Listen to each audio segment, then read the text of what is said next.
Welcome to Marketing in an Evolving Reality. Today we have an interview with Marc Somnolet.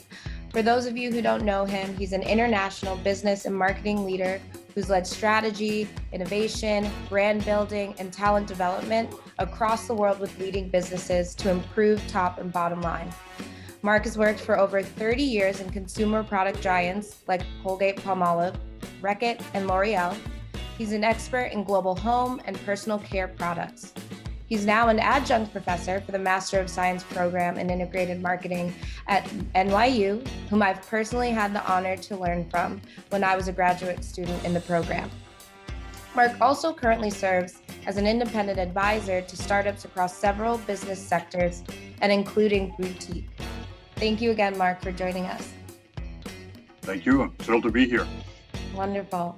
So as my first question, as a global marketing executive, what were your concerns for brands on navigating the pandemic? So before I answer the question, Sanyu, first, thank you for interviewing me and especially for having you in my class. That was a privilege. And I'm really excited to be in this time on the receiving end of your questions. So, as you mentioned, I've had a long career in global marketing. It's something that I was very passionate about. But now I get to do three things that I really love. One is I teach. Two is I get to meet some awesome professionals. And three, I now get to advise some startups, which is really cool because you get to deal with some very passionate founders like Sonia Kamiri. And to me, I really enjoy being part of the growth of businesses that I find are really worthwhile. I love Beautyque NYC. I look forward to seeing it grow, and I'm very happy to share some thoughts. So now going back to your question, how do you navigate this world of first pandemic and hopefully soon post-pandemic? And what are the concerns? Well, the first concern is very clear. It's always about safety of employees, safety of our consumers. And if you can get past that very obvious one, then the second concern is about business continuity.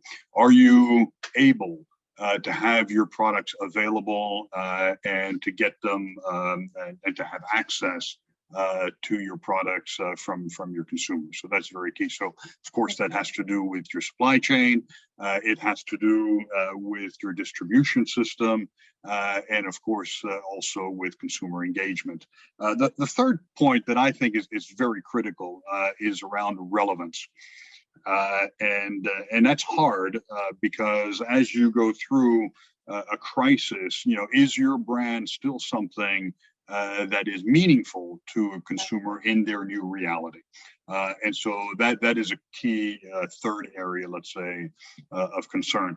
Then the fourth one becomes about, of course, how do you survive in this world post-pandemic? And so there, in my mind, I elevate this to yet another power when we deal particularly in the United States. So it's not just about the pandemic and about health, but it's also dealing with, of course, the multiple inequities, the injustices, whether it's around racial injustice or gender or sexual preference or ethnicity or immigration status. I could go on and on and on, of course, about all the multiple kind of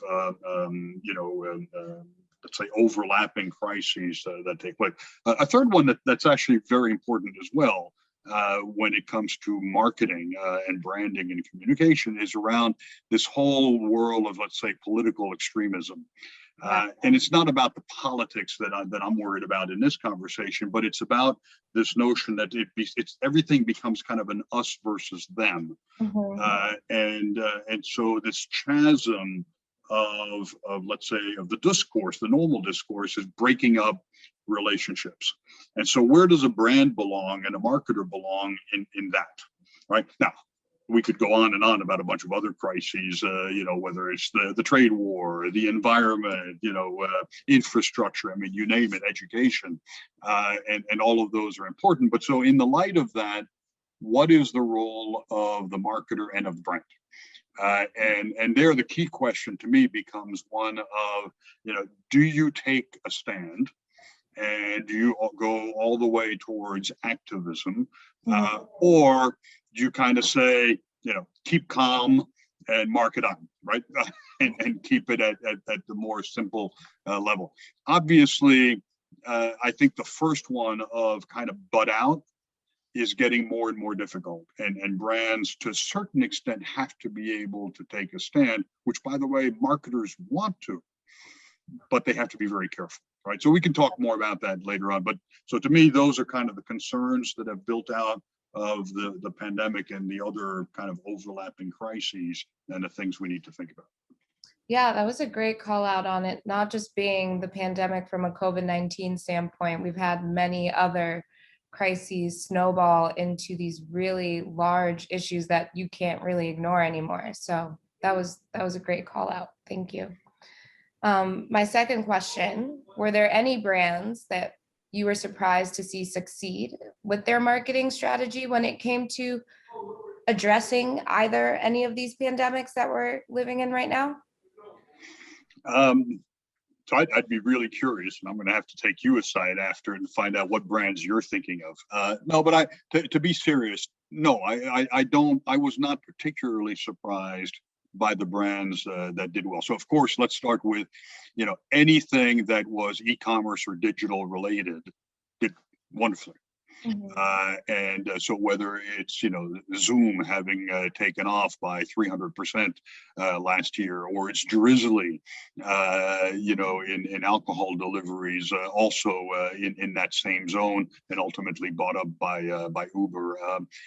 One of my startups in Mexico, Círculo de Belleza, it's all about online distribution of hair salon products, obviously held back by hair salons being closed through restrictions for a long time.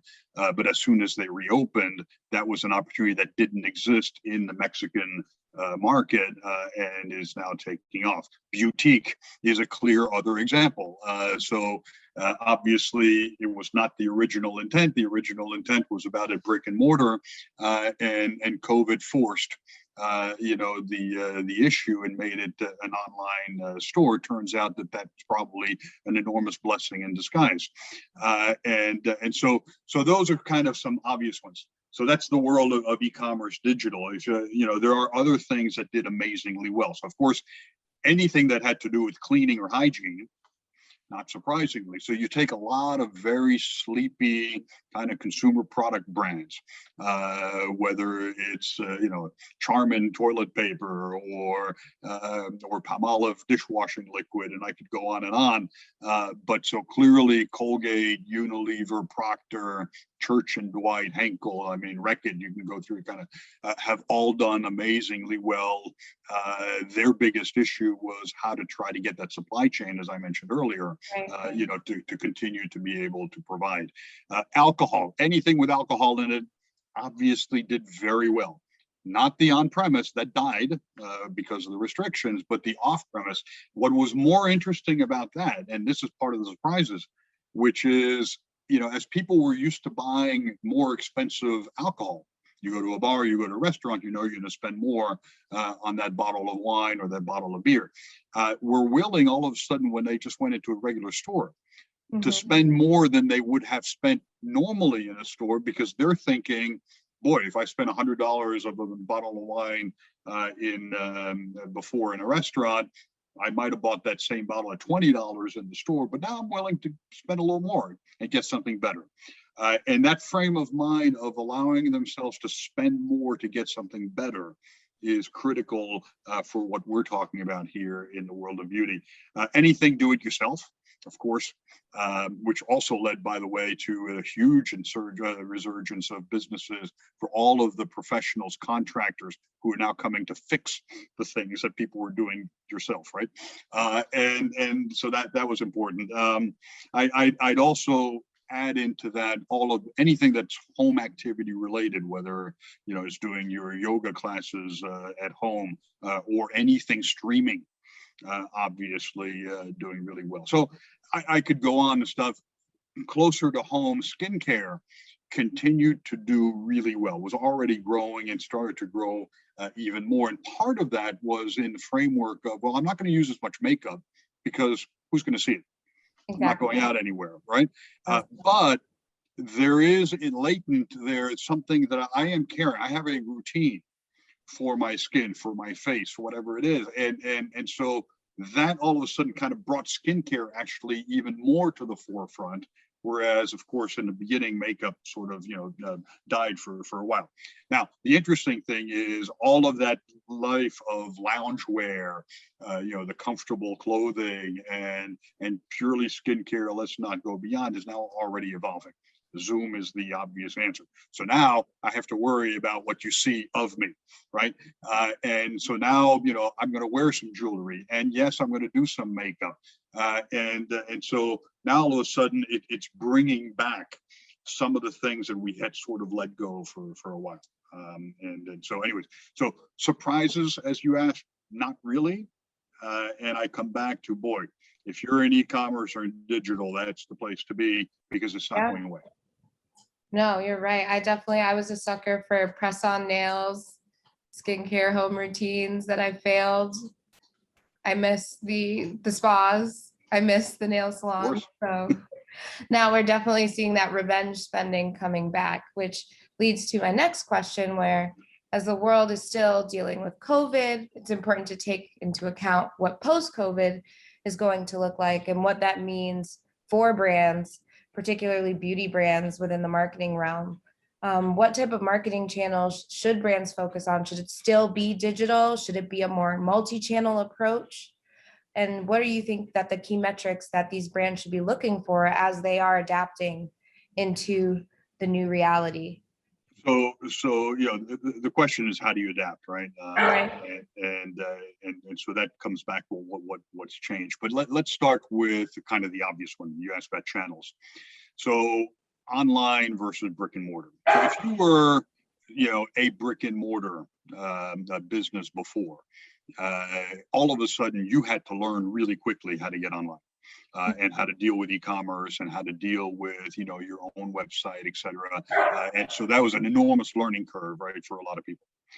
If you started out online, now all of a sudden it was a different story. And so now the question becomes, at what point does it become relevant or useful to go brick and mortar? And so if you think about it, think about it from a target perspective. And so this is very important, right? Because any brand, you're going to have to develop who is that core target. If you're thinking about, let's say, millennial, and I'm going to go with the older, part of the millennial range. These are people that were moving away from brick and mortar way before the pandemic happened. And they're saying, just make my life more efficient, get me out of this, having to go to brick and mortar, having to deal with people that I don't really want to deal with, et cetera. Take them out of the picture and let me just go direct to the brand. And so for them, they feel vindicated because now everything's moved in their direction, right?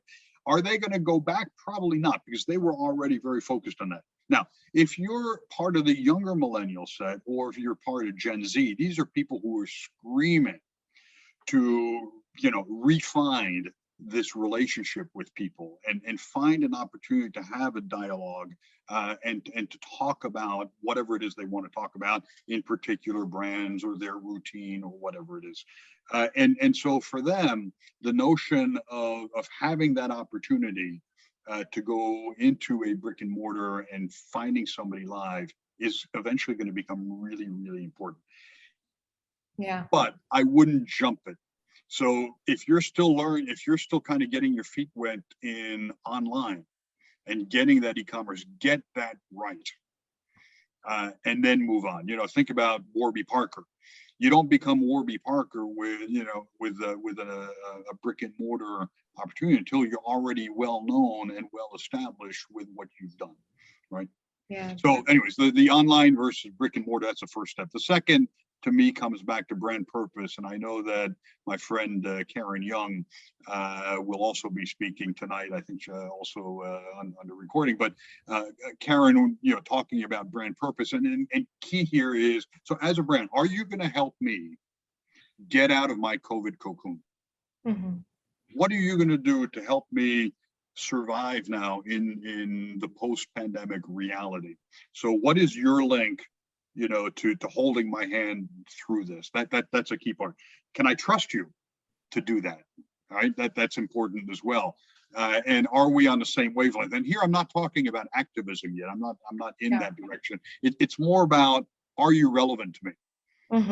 As an example, and so just to put you on the spot, Sanyu, but presumably you brushed your teeth this morning.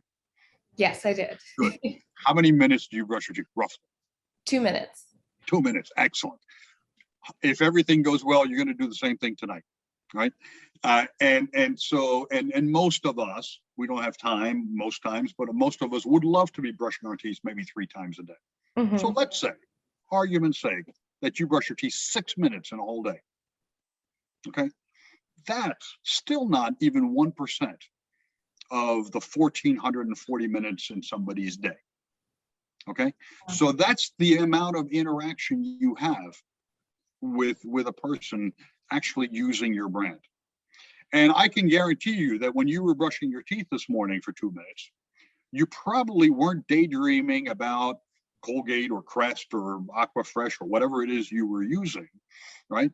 You were thinking about, what am I going to wear today? What am I going to ask, Mark, when I get together with him later on? You're thinking about a lot of other things, and you're not necessarily engaged with the brand that you're actually using. And that's really important, as I come back to this relevance notion, which is, what are you doing for me? How are you helping me through? And more importantly, are you communicating to me in such a way that when the moment of truth comes, which is now I have to buy something, that, I'm actually thinking of you, or you're in the back of my mind as part of my concern. So the channels, and then the purpose, and trust is inherent to that. And so for that, you have to speak, you have to communicate. And so that leads me to my kind of last point on your question, which is on your media choice. And that's important because it's about the context of the media, and particularly now when we're seeing the imminent death of cookies. For anybody who's online and we're working in digital, this is critically important, because now all of a sudden that digital tracking of the individual is going to go away, and I can't, as a brand, now go and buy this stuff from Apple and Google, et cetera. So what's going to happen? So now we're going to move away from this sort of user marketing idea to a more contextual marketing idea. And this is where a platform like Beautyque is critically important, because now as a brand, it allows you to partner with like-minded brands on a platform, and now you're creating that opportunity for that context, and ideally to find a way to build your own database of your users, and that's going to be critically important. So those are the things that, in my mind, are key in terms of adapting post-COVID.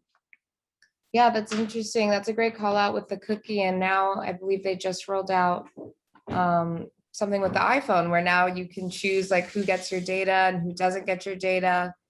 That's going to be a huge crush for a bunch. And the interesting thing in that is, thankfully, it appears, and this is very little data so far, but that more people are opting in than what most of us feared.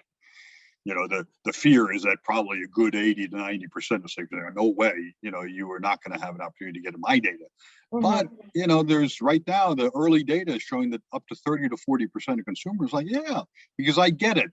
The notion that the brands that are probably more relevant to me are going to be able to talk to me is probably not a bad thing.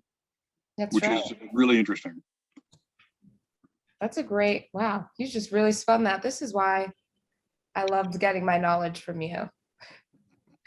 So do you think that it's more important for brands right now as they're pivoting? Is it more important to focus on capturing new customers or retaining their existing customer base and nurturing that? Or do you think they can do both in a time like this? So look, as a startup brand, you should be so lucky as to ask yourself that question, right? And the reality, and most of the brands that we're talking about tonight are still in startup mode for the most part. And what that means is the focus is obviously very much still in terms of a proof of concept, making sure that people get that my product actually delivers what I would like it to deliver, and so it's then attracting those new consumers and getting them, of course, to convert to a sale, and ultimately then to refer others. And so, to what point are they going to be able to talk to their friends and other people? Giving obviously great commentary, hopefully about your brand online, but also word of mouth and things like that. Now, once you've gotten beyond that first step and you start to establish that some base of consumers, well, we're still going to be in the game that you have to keep those consumers engaged and coming back, because selling to a person once is great, but that gets you nowhere. And you have to get that repeat. You have to get them to come back to you. And so there is still, for a while to come, the priority is still going to be about, now, I've gotten that first consumer. I have to get them to come back on a more frequent basis, and I have to get more of those new consumers. So that's going to be the reality for a while. But the good thing is, now that you're in that mode, you're also going to start thinking not just about referrals, but now about the loyalty. Right. And so now you're starting to juggle a little bit more about the new customer and your base, and so that loyalty, getting them to come back and getting them to refer you. So you asked about metrics earlier, and I did not answer, but I'll answer you now. So in that realm, when you're talking about what are your consumers, what are the kind of the three key metrics that you want to think about? So first is one about engagement, which is once you get them on your website, as an example, how long are they spending there? How much time are they spending actually engaging with the product itself and trying to understand the product? How much time are they engaging with any activities that you have on your website, whether it's a podcast, a video, your story? Are they looking at the founder story? Are they looking about the story behind the product? So that engagement is the first kind of key metric. The second, then, of course, is conversion, right? And how many people are actually now going out there and buying. And then ultimately, since we talked about the loyalty and the referral, which is about kind of that net promoter score, right? How much would you be willing to tell somebody else to come and buy this product? And so it's not about you coming back. I'm not going to put you on the spot, but would you refer somebody else? And that's really, really important. Wow, that's great. And I love how you tied that all together with building the customer loyalty from one, taking that from how do you get those new customers, seeing how they're engaging with you and your your products, to now, how do we keep you coming back, and how do we get more people that you think would love my brand to be involved as well? That's great. So my last question for you is, what are 3 top pieces of advice that you, Marc, think beauty brands should consider as they continue to evolve their brand? So I'm going to start with, beauty is an amazing business. Okay. So obviously, it's fun, it's elegant, it's sexy, it's wholesome. It's an exciting area to be. And why? Because it's not so much about the physical. It's really going after what the mental aspects and the emotions, and so, yeah, of course, to a certain extent, it's about how you appear to others, but most importantly, it's about how you feel inside. And so, in my mind, beauty is a really noble business because it's about creating dreams. It's about feeling whole. It's to a certain extent about a personal realization. And so I think it's a very different world today than what the beauty industry started out as, which was very much about the physical appearance and how you look to others. Right. And I think it's gone much deeper, which is really cool, because now it's about how do you engage with people's emotions.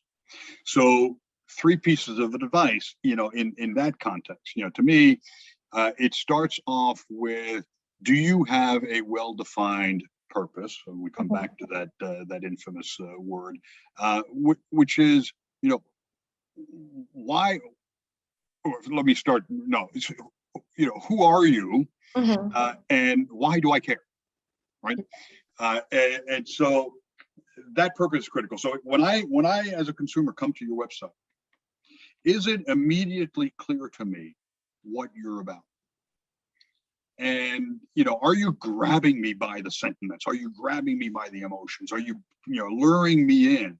And I just want to know more about that brand, and I want to be part of that brand, right? So that brand purpose is critical. I start with that, which is, are you clear about what you're about? The second one is, do you have a well-defined point of difference or uniqueness? And that's really important. Unfortunately, we're not all called or named Kardashian, right? So anything Kardashian is going to work. Well, that's not the case for all of us, and for most of us. So it really comes back to, what are you delivering that is different than anybody else?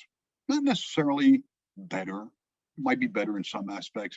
It is, but what is unique? What are you delivering that? So again, if you can define your purpose and you can define that uniqueness, that's awesome. Now you're really, you've got something that really is right. The third one, to me, third piece of advice would be around, you've got to focus.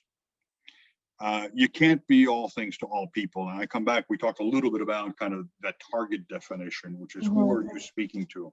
And don't be afraid to kind of leave everybody else off. That doesn't mean you're not interested in them. That doesn't mean you don't want them to buy into your story and into your product. Right. But first and foremost, there is a specific type of person out there who that your product is going to be awesome for.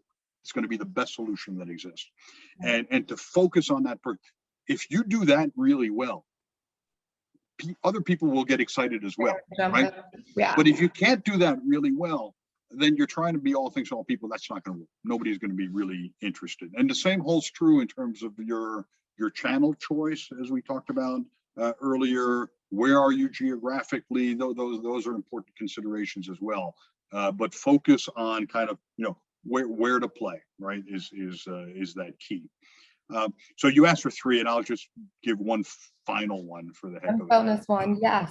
Which is, you have to be mindful of your context. And I come back to this notion of activism, and because we have gone from a world where, we're all, as marketers and as brand, stewards, we're all aware, obviously, of what's going on around us. There used to be a time when, you came into to your business or to work, and nobody cared what your thoughts were about what was going on. Yeah. You had to deal with your business, period. So today we've gone beyond that, thankfully, and so that's important. We all have not only our brand purpose, our company purpose, but our own purpose, right? And those have to mesh. And so to a certain extent, you're going to sort of be forced to take a certain stand on something, but you should also not mistake that with having to take a stand on everything. You can't, and you shouldn't. And so the point there is being mindful of being authentic, of being genuine. I think those are absolutely critical. And then it comes back, I've mentioned this a few times, which is this notion of trust. And can I trust you as a brand that what you stand for is what you're about, and you're genuine in that, and you're authentic in terms of what you do, how you've created your brand, etc. And if you do those things well, then sure, you can talk about other things. But you have to do that well first. So anyways, those are my pieces of advice. I missed you so much. Thank you for these words of wisdom. It's like this. If you want to gain another master's program, go for it. Go, please sign up for Professor Marc Somnolet. He is just incredible. Thank you so much. It's even just a refresher for myself I may not be a beauty brand founder, but I am someone that loves marketing and I love beauty. And this is something that I will definitely use as I move forward in any adventure, whether it's beauty or outside. So thank you so much. I appreciate it, and I hope these comments are useful to all of those boutique brands and or the ones that are thinking about becoming boutique brands and engaging with this platform more often. Yes, I couldn't agree anymore. Well, thank you so much again, and enjoy the rest of the party. All right. Thank you. Of course.